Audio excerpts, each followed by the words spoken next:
Fakta atau mitos, kanker payudara hanya terjadi pada perempuan. Mitos.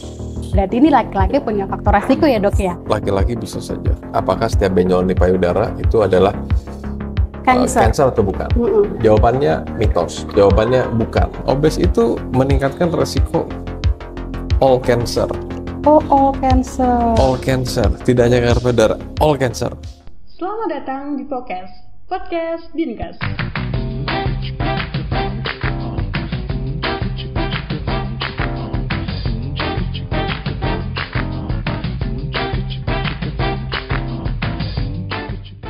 Assalamualaikum warahmatullahi wabarakatuh. Sedulur sehat Kota Semarang, apa kabar hari ini? Semoga dalam keadaan sehat dan seperti biasa saya Ira Sulistiana hadir dalam acara Podcast Dinkes. Untuk spesial edisi podcast kita hari ini kita akan membahas tentang penyakit tidak menular yang banyak atau ini jadi penyakit yang umum diderita oleh banyak kaum perempuan, yaitu penyakit kanker payudara. Dan dari data yang pernah saya baca bahwa 60-70% kanker payudara ini ditemukan pada stadium lanjut, yang mana ketika ditemukan pada stadium lanjut biasanya angka survival rate-nya itu agak lebih kecil gitu. Jadi bagaimana untuk edisi kali ini kita akan membahas pencegahannya dan bagaimana untuk mendeteksi lebih dini jika memang ada. Untuk itu di sebelah saya sudah ada Dr.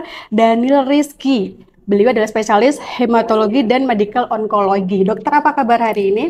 Luar biasa. Luar biasa. Mantap. Sehat ya dok ya? Sama-sama. Mbak Ira juga sehat tuh? Alhamdulillah sehat dokter, luar biasa. Dokter, terima kasih hari ini sudah menyempatkan waktunya ya. Sama-sama. Kami sudah reschedule tuh hampir 4-5 kali ya dok ya. Iya. Pasien dulu banyak sekali. Iya. Dan ini juga kabur sebentar begitu ya. Demi sedulur sehat Kota Semarang untuk berbagi ilmu begitu. Siap. Dokter, izin saya sampaikan sebentar. Dokter prakteknya di Rumah Sakit Primaya dan Karyadi ya dokter ya. Karyadi dan Primaya. Ya, Nanti betul. kalau mau ketemu dengan dokter, semoga nggak ketemu ya dok ya. Ya. Kalau ini kasusnya ya dok ya, Ya. di Karyadi di Primaya, semoga nggak ketemu. Tapi kita untuk Ketemu di hari mall ini, aja. kenapa dokter? Ketemu di mall aja. Ketemu di mall dan ketemu di tempat ngopi seperti Ya. ini ya dokter ya. Oh ya, spesial kali ini kita ngobrolnya di kafe ya dok ya. Kafe. Oke dokter, kita seperti biasa kalau podcast akan ada fakta dan mitos 5 yang nanti kita akan bahas dokter. Sudah siap dokter Siap. ya? Kita bahas satu Siap persatu. Dokter, fakta atau mitos? Semua benjolan yang ada di payudara itu pasti kanker? Mitos. Mitos ya, oke. Yang kedua dokter, fakta atau mitos sadanis salah satu langkah penting pencegahan kanker payudara? Fakta itu. Fakta ya, penting berarti. Yang ketiga dokter, fakta atau mitos kanker payudara hanya terjadi pada perempuan? Mitos. Mitos. Jadi yang cowok-cowok tetap Nanti dibahas, ada ya. nanti kita bahas ya. Ada kemungkinan faktor. Yang keempat dokter, fakta atau mitos kemoterapi satu-satunya pengobatan untuk kanker? Mitos. Mitos ya, berarti ada beberapa opsional yang lain. Yang terakhir dokter, fakta atau mitos semakin cepat ditemukan kanker dan pengobatannya semakin tinggi survival rate-nya? Fakta. Fakta. Jadi lebih baik ketahuan dari awal terus kemudian ada treatmentnya ya dok ya. Oke, tadi sudah terjawab kelimanya fakta dan mitosnya. Kita bahas satu-satu dokter. Yang pertama tadi, semua benjolan yang ada di payudara itu pasti kanker. Ternyata mitos ya dok ya. Mitos. Sebelum kita bahas lebih ke dokter gini, kanker payudara itu selalu dari awal benjolan di payudara. Nah tadi ternyata mitos. Biasanya di mana dokter benjolan atau bagaimana kita bisa mendeteksi secara diri sendiri untuk kayaknya ini ada yang nggak beres dalam diri saya gitu. Oke, jadi kan tadi statementnya apakah setiap benjolan di payudara itu adalah cancer atau bukan? Jawabannya mitos. Jawabannya bukan. Kenapa? Karena ternyata secara statistik justru hanya persentase kecil yang ganas. Jadi misalnya dari 100 orang yang mempunyai keluhan benjolan payudara, kemudian dilakukan pemeriksaan misalnya bisa USG, bisa mamografi, bisa pemeriksaan MRI payudara, itu ternyata sebagian kecil saja yang arahnya ke arah ganas. Jadi hanya sekitar 10-20% yang arahnya ke arah ganas. Dari yang arahnya ke arah ganas itu belum tentu ganas.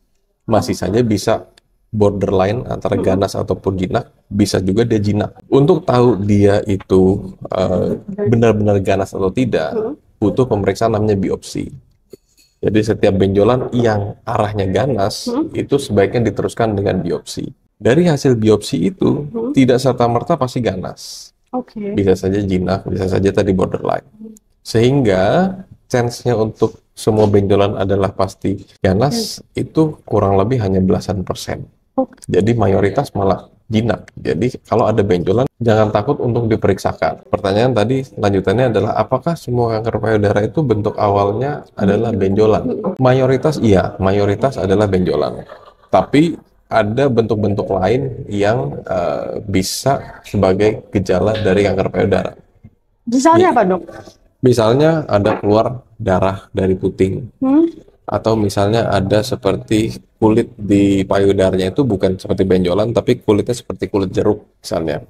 Keriput-keriput gitu seperti ya, Dok, kulit ya? jeruk. Ya. Di putingnya atau di area? Di payudaranya, di bukan di payudaranya, putingnya. di areanya. Atau juga bisa saja seperti kulitnya itu ketarik gitu, ada sesuatu yang menarik di dalam. Kenceng gitu ya, Dok? Iya, Yang kenceng. gitu. Atau juga ada yang benjolan di tempat lain. Seringnya benjolan di ketiak atau benjolan di tulang belikat, ini sekitar tulang belikat. Atau juga pada kasus-kasus yang jarang itu kita bisa ketemu kanker payudara yang sudah menyebar ke organ lain, tapi di payudaranya itu tidak terlalu ketara benjolannya, jadi tidak terlalu teraba. Bisa saja benjolannya kecil, tapi karena sifatnya itu sangat ganas, dia nyebar. Misalnya nyebar ke paru atau ke hati atau ke organ lain, sehingga yang muncul itu dengan gejala keterlibatan organ tersebut. Misalnya dia kena ke paru, maka datangnya sesek karena kerendam cairan, itu bisa.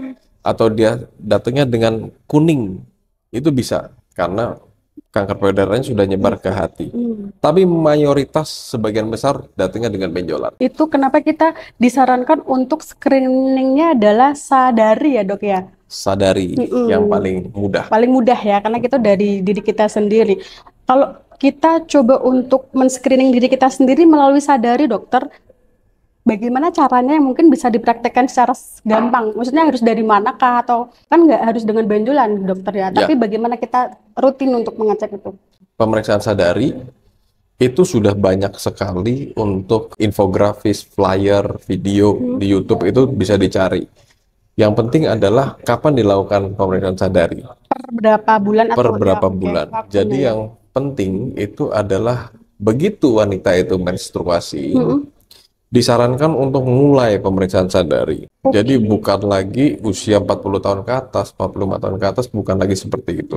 Tapi sekarang sadari itu bisa dilakukan dengan lebih awal, lebih dini direkomendasikan. Jadi usia-usia misalnya belasan, 20-an itu sudah mulai bisa pada saat periksa. Sudah mulai menstruasi ya? Iya. Kapan dilakukan? Itu 1 minggu setelah menstruasi. Biasanya memang dilakukannya di depan kaca ya? Dan juga bisa juga dengan saat berbaring. Untuk prosedur lengkapnya bisa dilihat di YouTube segala banyak. Nah, itu dilakukan memang rutin setiap bulan, dan apabila terjadi kita meraba ada sesuatu yang ganjil atau kelainan, maka harus segera ketemu dengan dokter. Ketemu dokter bisa juga di screening di awal di puskesmas. Nah, itu namanya sadanis. Sadanis ya, nanti yang Pemeriksaan payudara secara klinis. Jadi pemeriksaan payudara secara klinis itu diperiksa oleh tenaga ahli yang terlatih. Itu. Ini sekaligus menjawab fakta dan mitos kita yang kedua ya, dokter ya, bahwa sadanis ini adalah salah satu langkah yang penting untuk dilakukan pencegahan kanker payudara. Dokter, kalau tadi mungkin kita bisa lakukan sadari itu mungkin ya karena itu area private kita bisa nyaman ya, dokter ya, dengan tadi mungkin cari tutorial di YouTube. Tapi kalau sadanis ini kan dilakukan di pelayanan kesehatan dan dilakukan oleh tenaga medis. Nah, boleh tahu nggak, Dok, yang dilakukan pemeriksaan itu apa saja yang mungkin tidak ada kekhawatiran bagi teman-teman yang mau memeriksakan? Dalam pemeriksaan seperti itu kan ada tahapan-tahapan pengetahuannya ya. Misalnya contohnya orang awam atau seorang wanita yang melakukan sadari, dia menemukan benjolan, umumnya dia kan akan panik nih. Iya, ada sesuatu yang berbeda dalam dirinya. Juga kan dia, mungkin mentalnya dia, wah panik nih ada benjolan. Tapi dia kan tidak terlatih untuk memperkirakan kemungkinan nih benjolannya jinak atau ganas. Sehingga sebaiknya diperiksa oleh tenaga yang terlatih, entah itu dokter, entah itu perawat yang terlatih dan sebagainya, itu bisa, itu namanya sadanis. Apa yang dilakukan sih oleh dokter atau tenaga kesehatan tersebut? Dia akan memastikan itu benjolannya itu arahnya lebih ke arah mana. Apakah ini memang benjolan yang jinak?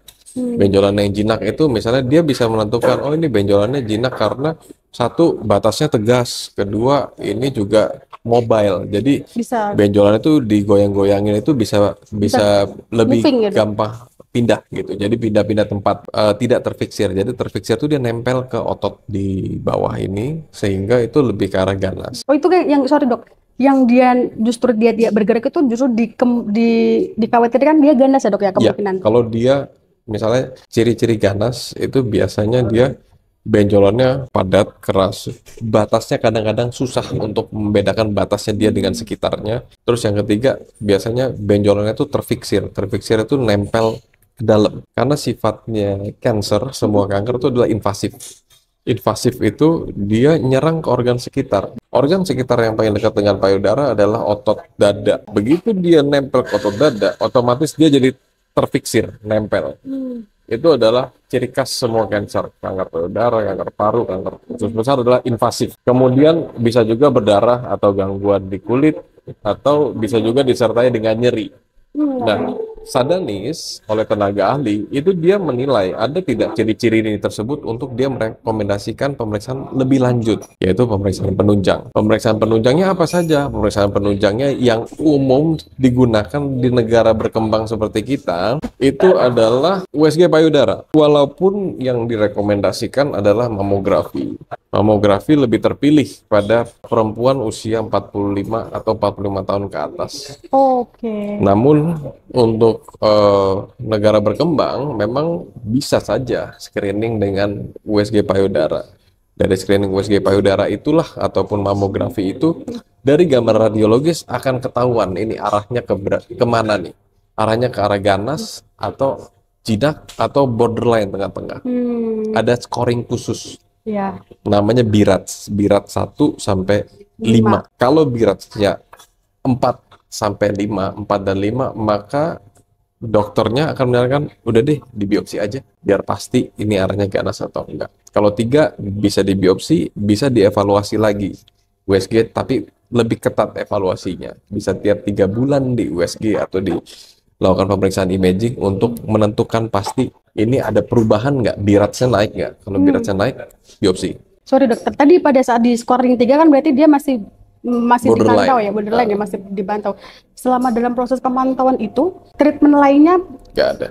just oke, udah. Iya, evaluasi. Tapi tetap perlu dipertimbangkan semua faktor-faktor lain ya. Jadi menangani pasien dengan kanker payudara ataupun pasien dengan resiko tinggi kanker payudara itu banyak pertimbangannya. Jadi faktor-faktor lain itu seperti dia ini pasien beresiko tinggi nggak? Pasien beresiko tinggi itu apa sih? Pasien beresiko tinggi itu misalnya keluarganya ada riwayat kena kanker payudara. Apalagi keluarga derajat 1 atau 2. Jadi kakak, adik, orang tua kandung itu ada riwayat kanker payudara enggak? Ada, dan apalagi kalau riwayat kanker payudaranya mereka itu usianya muda, chance dia untuk itu adalah benjolan kanker payudara itu semakin tinggi, itu namanya resiko tinggi. Nah, pada kondisi-kondisi faktor-faktor tersebut gitu, itu mempengaruhi pertimbangan dari dokternya untuk lebih agresif biasanya. Udah biopsi aja, udah kita harus menegakkan diagnosis karena ada faktor-faktor tersebut. Atau misalnya ada faktor, oh dia misalnya ada riwayat penyinaran dia riwayat pasien kanker kelenjar getah bening. Iya, bisa kan ada riwayat. Usia 17-18 tahun. Udah sembuh sih kanker kelenjar getah beningnya, tapi waktu dulu pengobatan kanker kelenjar getah beningnya itu dikombinasi kemo dan sinar. Sinarnya sinar di dada.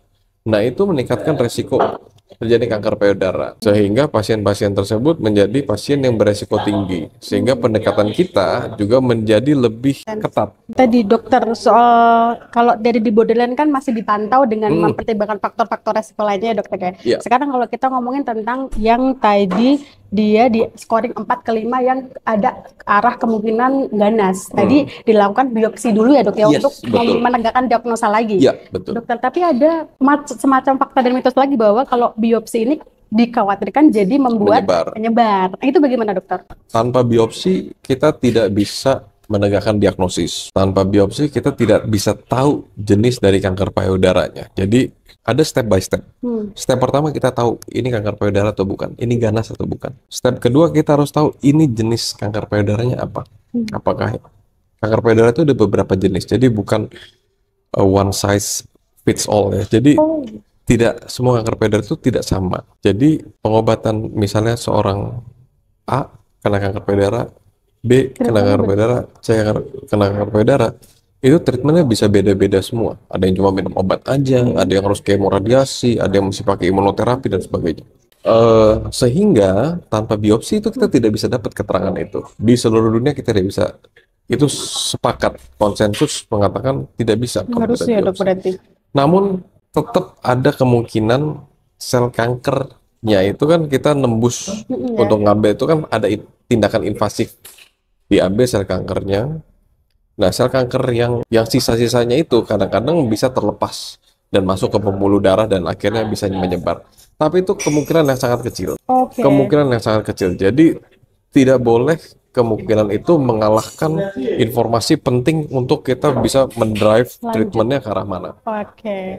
Jadi kekhawatirannya harus diminimalisir ya dok ya untuk menentukan jenis treatment selanjutnya. Karena manfaatnya lebih baik daripada mudorotnya. Mudorotnya benar. Jadi semoga dari kita tidak ada yang demikian. Tapi maksudnya nanti jika teman-teman ada kebimbangan ke arah biopsi ini seperti apa, tadi sudah dijelaskan ya oleh Dokter Daniel bahwa lebih baik dilakukan gitu. Karena untuk menentukan treatment selanjutnya ya dokter.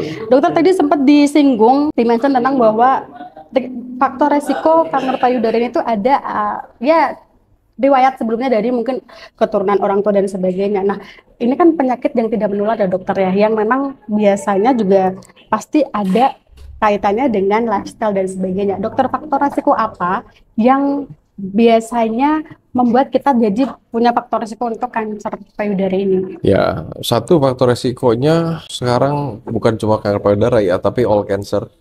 Itu adalah lifestyle. Lifestyle kita itu cenderung semakin ke sini, semakin ke sana.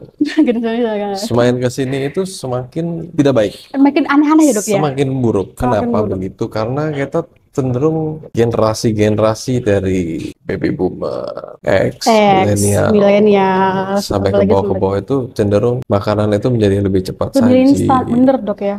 Lebih processed food, ultra processed food itu sangat mudah diakses. Apa yang menyebabkan? Karena orang tambah banyak dan orang juga cenderung mau yang ekstra. Cepat, instan, full kalori dan sebagainya, sehingga menyebabkan orang gampang obes. Ditambah lagi di Indonesia ini infrastruktur untuk orang berolahraga, orang untuk beraktivitas yang secara sehat, mass transit kita nggak terlalu terkoneksi dengan baik, itu orang cenderung semua bawa mobil, bawa motor, bawa kendaraan dan sebagainya, sehingga orang semakin sedentary lifestyle. Sedentary ya, benar sekali. Sedentary lifestyle itu ya TikTokan, Instagram. Rebahan kalau orang bilang gitu sekarang dok ya.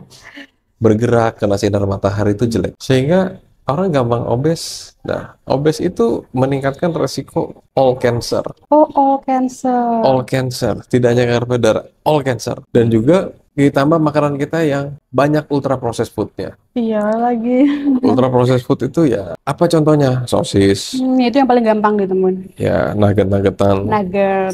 Bacon dan sebagainya itu meningkatkan resiko terjadi cancer. Sehingga kalau kita lihat di sini, itu dulu yang diangan-angan kita itu pasien kena kanker usus besar, biasanya usianya 45 atau 55 tahun ke atas. Sekarang itu pasien-pasien yang kita ketemui, pasien yang saya ketemu, itu pasien umur 20, 21 itu ada yang kanker usus besar. Jadi shifting ke makin younger age, makin muda. Nah itu adalah faktor-faktor resiko yang terjadinya kanker. Sehingga hal-hal tersebut adalah hal-hal yang bisa dimodifikasi oleh kita sendiri.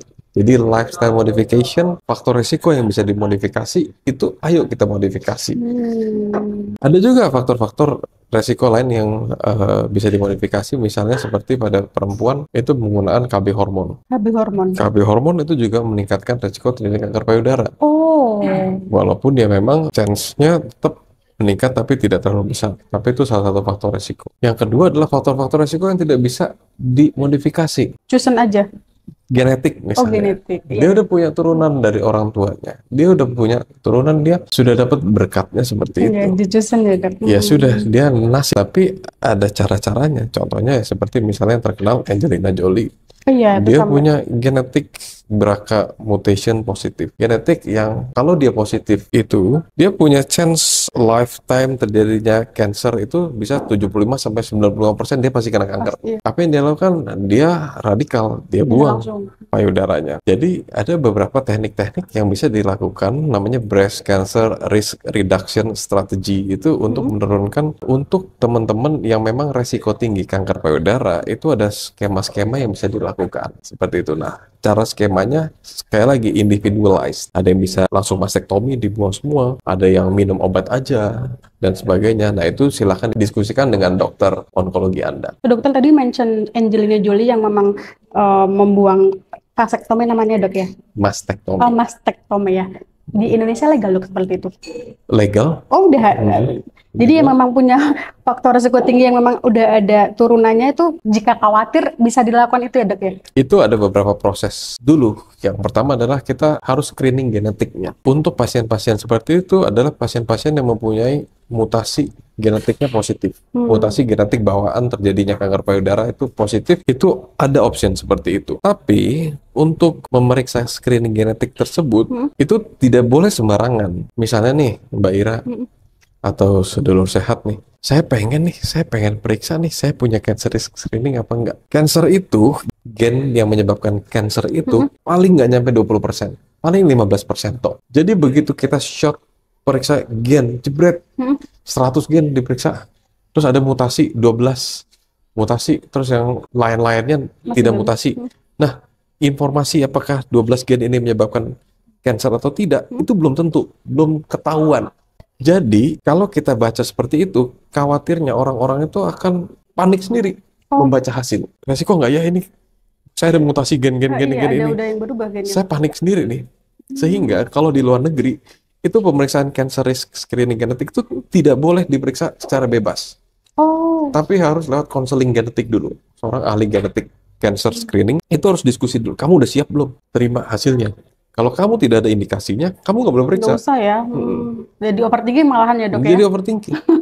Jadi berlebihan tadi. Padahal belum tentu ada apa-apa. Tapi ya tadi balik lagi ke mencegah itu lebih baik mengobati. Mungkin ada opsional untuk cek DNA dulu ya, Dok ya? Untuk cek genetik boleh. Tapi ngobrol dulu sama dokternya ya. Oke, berarti sebenarnya boleh ya di Indonesia itu untuk melakukan mastektomi dan mungkin pengecekan DNA apakah ada perubahan sel-sel yang udah mulai. Kadang karena cancer itu biasanya memang yang saya baca, Dok ya, koreksi kalau salah, ada perubahan genetik sel kita yang berubah. Jadi itu yang mengubah akhirnya jadi cancer kalau tidak diubah. Film X-Men itu kan adalah mutan. Mutan yang katanya ada mutasi genetik terus dia jadi punya superpower. Oh gitu. Ya maaf ini aku nggak nyambung kalau di sini. Gak apa. Tapi nggak nonton filmnya ya. Di kehidupan nyata, Spider-Man itu kan digigit terus dia ada mutasi genetik. Mutasi genetik dia jadi Spider-Man punya superpower. Kehidupan nyata, mutasi genetik itu jadinya kanker. Dan itu sebenarnya bisa diminimalisir dengan lifestyle modification tadi. Apalagi untuk mengurangi resiko terjadinya mutasi genetik. Dokter, saya juga jadi penasaran, ini ada narasi bahwa salah satu penyebab kanker di perempuan itu kanker payudara itu penggunaan bra yang menggunakan kawat. Nggak ada hubungannya.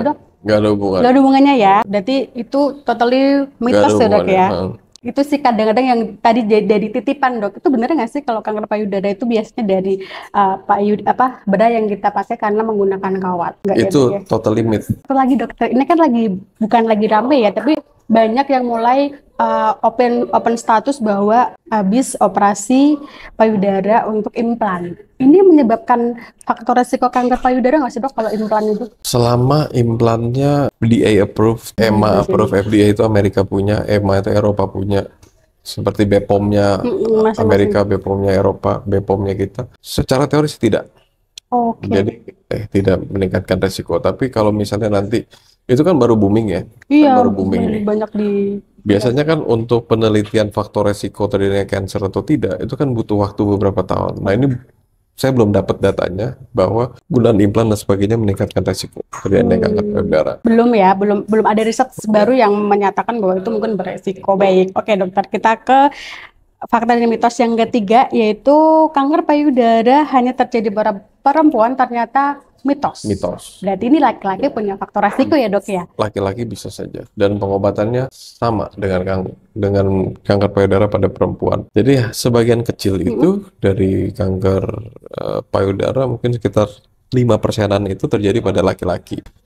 Ada pernah menemukan pasien dokter yang Ada. Oke. Tapi jarang sekali. Jarang ya, memang persentasenya tadi ya sekitar 5-7%-an ya dok ya. Tapi ada ya dok ya. Ada. Faktor resiko yang dihindari oleh laki-laki sama dengan perempuan juga Sama ya dok persis. ya. Oke. Sama persis. Cowok juga nggak bisa mentang-mentang nggak punya payudara ya dok ya, cowok tuh ya dok ya punya sel payudara ya dok Punya ya. payudara, cuma kan kelenjar susu sama salurannya itu kan kecil sekali. Tetap punya, tapi kecil. Jadi chance untuk dia berubah jadi ganas tetap lebih besar pada perempuan. Ya. Oke, jadi tadi tetap punya faktor resiko begitu. Jadi yang cowok ya nggak bisa bebas dari kanker payudara ya dok ya. Kita yang selanjutnya dokter, karena ini selesai ya di sini pembahasan ya, kalau cowok udah memang punya faktor resiko ya udah that's it gitu ya. Yang keempat dokter, kemoterapi itu satu-satunya terapi pengobatan untuk kanker payudara. Tadi mitos, ternyata ada banyak beberapa tadi ya dok ya. Kanker payudara termasuk kanker padat. Kanker padat itu adalah kanker selain kanker darah. Kanker darah itu kanker yang liquid ya, jadi leukemia. Pengobatan kanker solid pada prinsipnya dibagi jadi dua. Jadi ini mencakup semuanya, yaitu terapi lokal. Yang kedua adalah terapi sistemik atau terapi menyeluruh. Terapi lokal, apa itu terapi lokal? Terapi lokal itu yang sifatnya terapi yang mengenai daerah primer tumornya, primer cancernya. Misalnya benjolan di payudara, terapi lokalnya adalah pembedahan dan juga radioterapi atau sinar. Itu adalah terapi lokal. Terapi sistemik itu terapi yang kena semua seluruh organ badan kita. Apa itu? Kemoterapi, terapi hormon, terapi target, imunoterapi. Nah, ini adalah terapi sistemik. Kanker solid, kanker padat, obat utamanya adalah pisau bedah. Oh, harus dibedah ya dok. Pisau bedah itu adalah obat utama semua kanker solid. Namun pada kondisi apa ini kita bisa lakukan? Itu pada stadium awal, stadium 1, 2, 3, kadang-kadang sebisa mungkin kita mengincar diangkat semuanya. Diangkat semuanya oleh dokter bedah. Bisa dilanjutkan dengan penyinaran radioterapi atau tidak, itu tergantung nanti dari jenis dari kanker. Ada terapi yang namanya terapi sistemik, kemoterapi, terapi hormon, terapi target, imunoterapi. Perannya lebih banyak pada stadium lokal lanjut dan stadium lanjut 3 ke 4. Itu mereka lebih banyak perannya di sana dibandingkan pembedahan. Apalagi di stadium 4, peran pembedahan itu udah sangat-sangat minimal. Hanya pada kondisi-kondisi tertentu saja pembedahan pengangkatan payudara itu bermanfaat pada pasien-pasien kanker payudara stadium 4. Jadi misalnya teman-teman ada ketemu saudara atau siapa yang kena kanker payudara stadium 4, nyebar ke paru, nyebar ke hati dan sebagainya. Itu pembedahan, misalnya diangkat aja dok payudaranya gitu-gitu, itu udah hampir nggak ada gunanya karena udah sudah nyebar. Nah, kalau untuk yang stadium awal memang sebisa mungkin kita dibedah, diangkat. Perlu namanya sequencing terapi. Kapan kita bedah, kapan kita radioterapi, kapan kita terapi sistemik, sebaiknya diputuskan oleh satu tim multidisiplin kanker. Tim multidisiplin kanker itu adalah dokter-dokter onkologi yang bekerja sama dalam sebuah tim. Apa saja isinya? Ada dokter bedah onkologi. Beliau tugas utamanya adalah melakukan biopsi dan semua yang berhubungan dengan pisau bedah, pengangkatan dan sebagainya. 2, dokter onkologi medik atau medical onkologi seperti saya. Dokter Daniel ini ya. Itu adalah dokter yang mengatur kapan terapi sistemiknya diberikan. Terapi hormon, kemoterapi, terapi target dan sebagainya. Yang ketiga adalah dokter onkologi radiasi. Adalah dokter yang berperan untuk ngasih dosis sinar radioterapi. Ini adalah 3 utamanya. Dan penunjang-penunjang lain seperti dokter patologi anatomi, dokter radiologi dan sebagainya. Sekarang itu paradigmanya mulai berubah. Dulu mungkin sekitar 10 tahun yang lalu ketemu benjol, angkat semua, buang payudaranya, kemo. atau sinar kemo. Sekarang berubah. Apabila benjolannya itu lebih daripada 2 cm di awal, lebih dari 2 cm itu ketahuan. Itu walaupun sekarang semuanya memang disarankan, walaupun benjolan sekecil mungkin, itu diharapkan biopsi di depan. Bukan langsung diangkat di depan. Biopsi dulu. Biopsi dulu. Jadi biopsinya itu pakai jarum kecil. Jarum namanya core biopsi atau ya memang sekarang paling sering adalah jarum yang lebih tebal gitu, diambil cetek, ketahuan jenisnya apa, baru kita kalau ukurannya lebih daripada 2 cm biasanya di kemo dulu di depan. Kemoterapi neoadjuvan namanya. Itu hampir berlaku di semua jenis kanker payudara. Kemoterapi neoadjuvan ditaruh di depan, fungsinya untuk apa? Setelah melakukan kemoterapi neoadjuvan, apabila dia stadium awal, itu dokter bedah sesudah kemoterapi akan diangkat benjolannya. Benjolannya itu kemudian akan diperiksa lagi. Apakah sel ganasnya ini masih ada atau sudah mati semua? Karena ternyata yang terbukti untuk prediktor survival rate atau angka kesintasan itu ternyata adalah ini sel kansernya sesudah dikemo mati atau masih sisa. Kalau diangkat di depan semua, kita tidak tahu prediktornya. Karena udah keburu dibuang semua nih. Nah, dari situ baru kita bisa tergantung dari jenis kanker payudaranya. Apakah kanker payudara yang jenisnya yang pakai hormon, atau yang mesti pakai terapi target, atau yang dia triple negatif alias tidak ada yang target, kita bisa melakukan target terapi, itu masing-masing beda-beda. Kalau hormon ya sudah itu bisa melakukan terapi hormon. Kalau dia misalnya HER2 positif bisa diberikan anti HER2 terapi target. Kalau dia yang triple negatif, kita cek nih dia cocok nggak pakai imunoterapi, bisa dilakukan imunoterapi, bisa dilakukan terapi target yang khusus. Jadi kombinasi terapi itu rumit. Iya lumayan dan tidak bisa one size fits for all. Semua pasti di kemo itu jelas tidak tepat. Jadi harus diskusi dengan tim untuk ketemu yang tepat. Ya, bisa juga habis selesai dioperasi, oh ini ternyata low risk nih, nggak usah. Ibu minum terapi hormon aja 5 tahun itu bisa. Oh, ada terapi hormonnya sampai lama itu? 5 sampai 10 tahun rata-rata. Terapi hormon itu berarti obat ya? Obat minum saja. Plus, oh ternyata dia menopause nih. Oh dia belum menopause. Jadi ada beberapa pertimbangan. Kalau dia yang hormonnya positif atau dia bisa diberikan terapi hormon, mesti dilihat lagi dia menopause atau enggak. Kalau dia menopause, berarti saya harus buat dia menopause. Kalau dia belum menopause, saya harus buat dia menopause dulu. Jadi misalnya yang usianya muda nih, 20, 30 tahun. Dan ternyata dia hormon reseptornya positif, dan dia harus dapat terapi hormon. Maka target kita adalah pasiennya harus dibuat menopause. Karena dia makanannya dari hormon estrogen. Kalau dia belum menopause, ovariumnya itu masih produksi hormon estrogen, maka ada kemungkinan untuk meningkatkan resiko kambuhan. Karena dia dapat makanan dari situ. Iya ya. Sehingga dia harus ditekan supaya dia menopause. Tapi begitu umur 20-30 tahun terdiagnosis kanker payudara dan harus dibuat menopause, maka dokter harus memikirkan, ini nanti dia kalau punya anak gimana? Kasihan dong, masa umur 20 tahun udah kita buat menopause.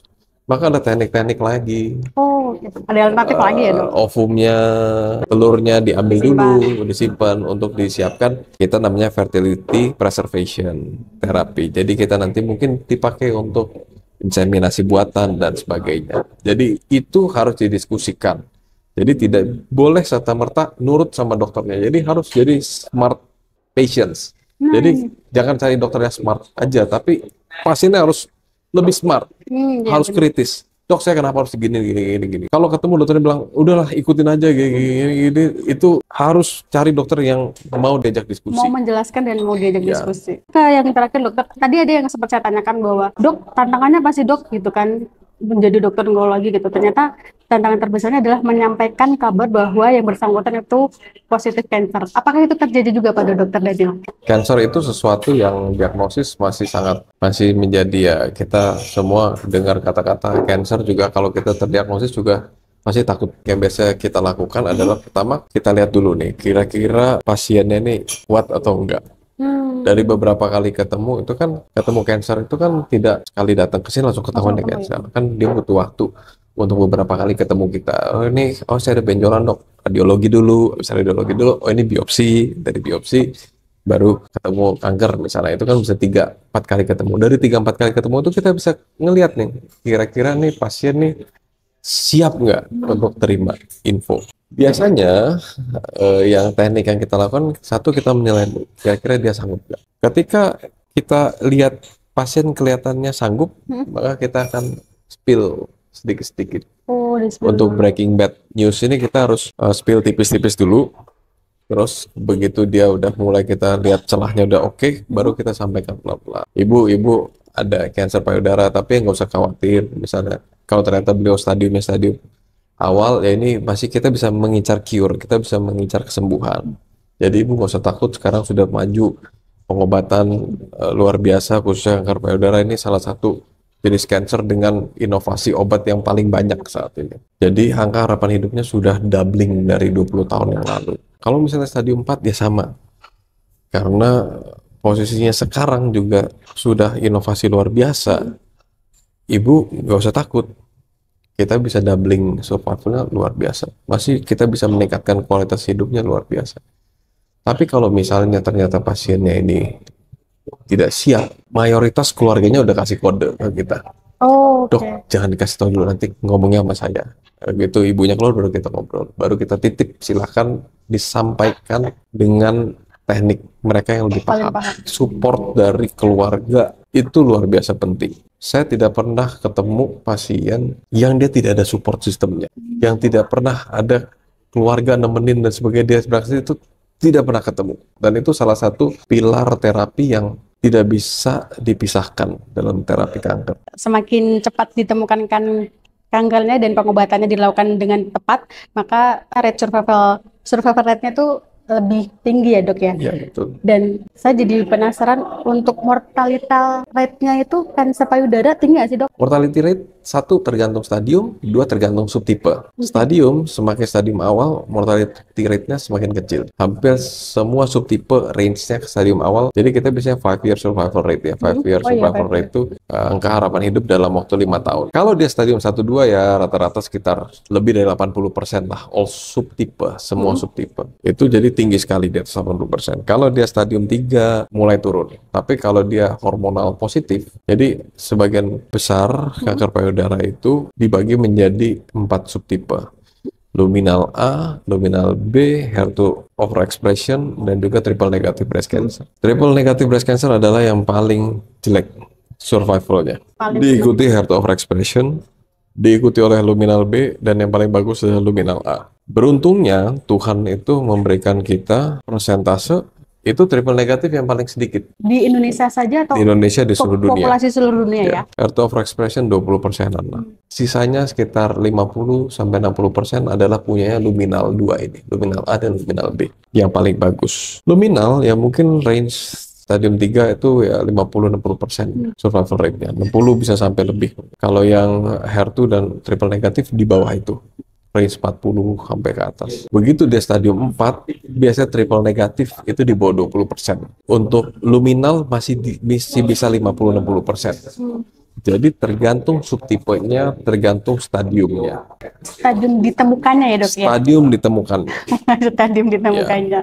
Itu bergantung juga itu kenapa kita sebaiknya dilakukan screening sejak awal. Ya, betul. Jadi biar ketahuannya tuh belum sampai di stadium lanjut ya dok ya. Karena tadi survival rate-nya juga jadi lebih rendah kalau kita ditemukan di stadium yang lebih tinggi atau lebih lanjut. Dokter, saya mau tanya tadi kenapa perhitungan untuk survival rate-nya itu di 5 tahunan ya dok ya? Itu umumnya. Jadi kadang-kadang penelitian yang prospektif itu butuh dana yang besar. Jadi kalau karena penelitian ya? Sampai 10 tahun itu kadang-kadang terlalu banyak. Pemantauan itu terlalu banyak.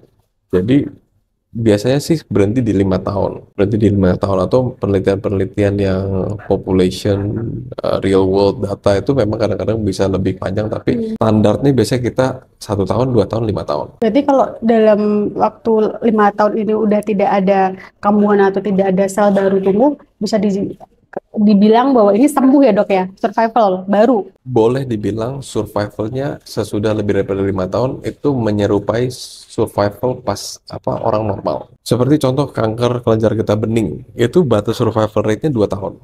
Begitu dia di atas 2 tahun, oke, terus nggak pernah relapse, nggak pernah kambuh, itu boleh dibilang dia angka kambuhannya sama, angka survivalnya sama seperti orang normal. Oh, setiap cancer beda-beda ya? Beda-beda. Oh, oke. Contoh misalnya Ari Lasso atau Ali Taher. Ali Taher itu Hodgkin lymphoma tahunnya saya lupa ya 2010-an kalau nggak salah.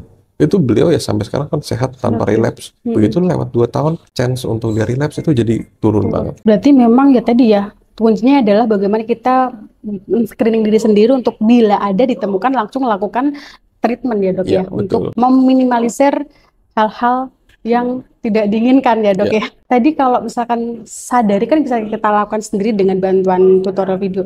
Kalau misalkan kita rutin tiba-tiba ke vaskes untuk USG gitu bisa dok ya? Untuk screening. Jadi untuk screening kanker payudara memang yang disarankan satu sadari, itu all population ya, semua populasi wanita. Untuk sadanis, kemudian untuk USG, untuk mamografi, MRI itu sebaiknya memang sesuai dengan rekomendasi dari Kementerian Kesehatan. Misalnya wanita usia 40 tahun ke atas disarankan untuk mamografi. Nah itu boleh tuh datang kita langsung minta mamografi. Atau saya minta untuk USG. Boleh. Tapi kalau usianya misalnya 27, 28 terus minta USG atau minta mamografi itu sesuatu yang tidak lazim kalau tidak ada latar belakangnya.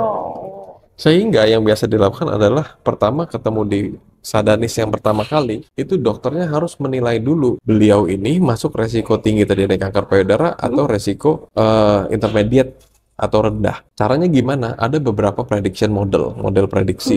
Yang umum dipakai itu Gale model. Gale model, ada Bodica model, ada beberapa model-model lain. Model-model ini itu ada isi beberapa pertanyaan-pertanyaan, kuesioner yang nanti akan menentukan beliau resiko tinggi atau resiko rendah dan juga rekomendasinya. Kalau resiko tinggi, misalnya Hodgkin, limfoma, pernah kena sinar. Terakhir sinar misalnya umur 25 tahun. Maka rekomendasinya adalah ini adalah pasien yang resiko tinggi untuk terjadi kanker payudara. Maka sarannya adalah 8 tahun sesudah sinar terakhir harus mulai screening. Di mana screening pada populasi normal itu startnya 40-45 tahun. Ada beberapa konsensus yang beda-beda. Kalau dia umur 25 berarti dia umur 33 dia harus mulai screening. Dan screeningnya dia lebih ketat pakai MRI payudara. Lebih detail dibandingkan mamo atau USG. Jadi tergantung dari resikonya. Nah, untuk menentukan resiko, sadanis itulah ketemu dokternya. Dokternya menentukan ibu resikonya sedang atau tinggi, rendah atau tinggi. Nah, dari situ baru akan keluar nih jadwalnya dia harus seperti apa. Jadi individualized. Oke, jadi ya individualized tadi ya. Dan against memang semua penyakit adalah bagaimana kita untuk menjaganya selalu dengan diawali screening ya dok ya. Betul. Screening tadi. Dan untuk kasus ini sayangnya tadi nggak bisa tiba-tiba kita ke USG gitu untuk USG payudara apakah ada faktor resiko atau tidak ya dok. Karena kalau kita kan ada namanya medical check up biasanya untuk torak biasanya gitu lah. Tapi kalau untuk payudara ini tidak bisa kita tiba-tiba minta USG gitu ya boleh aja sih, boleh aja. Cuma kadang-kadang kalau tanpa faktor resiko ya mubazir. Ngapain gitu ngapain ya? Gitu loh, apalagi masih muda 25 gitu. Oke, baik dokter, terima kasih hari ini itu sudah menyeluruh banget tadi ya, sudah terjawab juga dokter. Terima kasih hari ini sudah berbagi ilmu dengan kami. Dokter, ada mungkin saran-saran atau pesan yang mau disampaikan kepada seluruh sehat Kota Semarang? Kanker payudara itu adalah kanker yang paling banyak saat ini ya, jumlahnya di Indonesia dan juga di dunia. Dengan jumlah yang paling banyak, tentu angka kematiannya juga paling tinggi. Tapi tidak usah khawatir, dengan penanganan yang cepat, dengan deteksi yang cepat, itu angka harapan hidupnya juga semakin baik.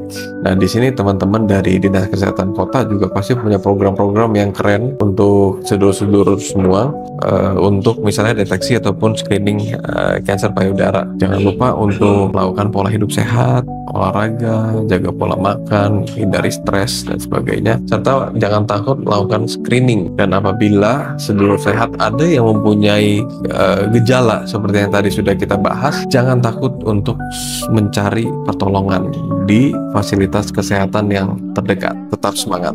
Tetap semangat dan selalu jaga kesehatan. Gitu ya dokter ya. Siap. Dokter, terima kasih hari ini. Semoga kita bisa ketemu lagi di episode selanjutnya. Saya Ira Sulistiana dan dokter Daniel. Pamit undur diri.